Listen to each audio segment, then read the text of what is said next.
आज बड़ी पहल है। मैं अपने प्रेस के साथियों का धन्यवाद देना चाहता हूं। मैं आए हुए प्रेस के सभी साथियों का ठीक है, बहुत बहुत धन्यवाद देना चाहता हूं। आज हम सभी लोग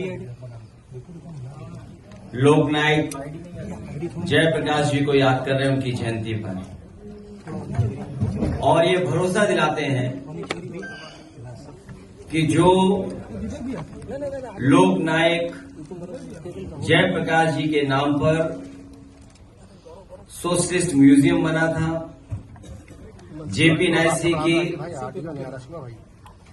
जो सबसे सुंदर बिल्डिंग बनी थी, भारतीय जनता पार्टी कितना भी छिपाना चाहे और कितना भी पुलिस लगा करके हिल नहीं पाएंगे, अपनी नाकामी को छिपाना चाहे, आज के दिन जयप्रकाश जी को याद करते हुए जयंती के दिन हम लोग संकल्प लेते हैं कि जेपी नायसी को हम लोग बिकने नहीं देंगे। ये सरकार जो बेचना चाहती है जेपी नायसी को, वो हम समाजवादी लोग मिलकर के इसको बिकने नहीं देंगे। इन्होंने जो दुर्दशा की है,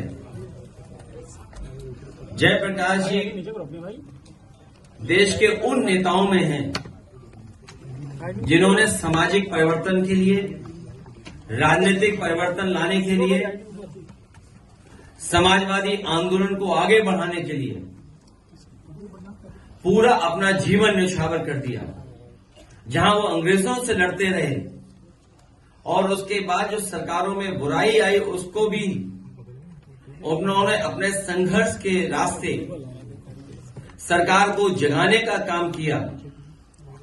और उस समय की सरकार जो ये समझती थी कि सरकार नहीं हट सकती है, जयप्रकाश जी की क्रांति ने, संपूर्ण क्रांति के आह्वान ने उस सरकार को भी हटाने का काम किया। और सरकार से पूछा भी है कि आप अभी कार्रवाई क्यों नहीं कर रहे? जाति आधारित राजनीतिक दलों की शक्ति के समय हर जगह हो रही है। मैंने सुना है, ये जो हमारे पत्रकार साथी पूछ रहे हैं, ये पीडीए से घबराए हुए लोग हैं। भारतीय जनता पार्टी के लोग पीडीए से घबराए हुए लोग हैं। ये जाति समीकरण को अर्थमेटिक बोलते हैं, समीकरण बोलते हैं, अपनी इलेक्शन की इंजीनियरिंग बोलते हैं, होशियारी बोलते हैं। और जब उसी से हारने लगते हैं तो ये हाईकोर्ट भागते हैं, हाईकोर्ट का सहारा लेते हैं। ये अर्थमेटिक्स या समीकरण या भारतीय जनता पार्टी का जो इलेक्शन मैनेजमेंट, ये क्या शब्द है? ये जातिवादी जो व्यवस्था लागू करते हैं उससे बचने के लिए भारतीय जनता पार्टी ऐसे शब्दों का इस्तेमाल करती है।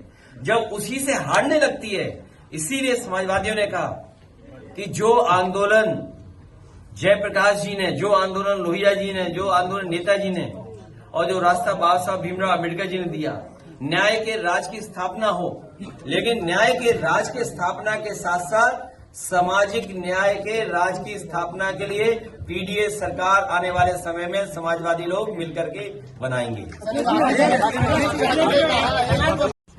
जो संपूर्ण क्रांति का नारा दिया आज भी प्रासंगिक है। आज भी देश को वही रास्ते की जरूरत है। हमारा देश तभी खुशहाल होगा जब समाजवादी मूल्यों से चले। जहां जयप्रकाश जी ने अपना जीवन भर आंदोलन किया, जीवन भर संघर्ष किया और समाज से लेकर के राजनीतिक दिशा को बदला। हम समाजवादियों को वो विरासत में जो चीजें मिली हैं, आज के दिन हम लोग संकल्प लेते हैं कि उनको आगे बढ़ाने का काम करेंगे। जेपी नायसी से हम लोगों ने कई बार आपसे कहा कि पॉलिटिकल इमोशनल अटैचमेंट है, क्योंकि इसका शिलान्यास जब हुआ था उस समय नेताजी, जॉर्ज फर्नांडिस और समाजवादी पार्टी के वरिष्ठ नेता और बहुत महत्वपूर्ण नेता उस कार्यक्रम में शामिल रहे थे। न केवल इस सरकार ने बर्बाद किया है उसको, बर्बाद के साथ साथ कोई देख ना पाए, क्योंकि अगर देखेगा तो बहुत सारे देश के लोगों को जानकारी हो जाएगी। याद रहे सरकार को कि जयप्रकाश जी ने जनता को जगा करके सरकार को हटाने का काम किया था। समाजवादी लोग हम सब मिलकर के जनता को जागरूक कर करके सरकार को हटाने का काम करेंगे।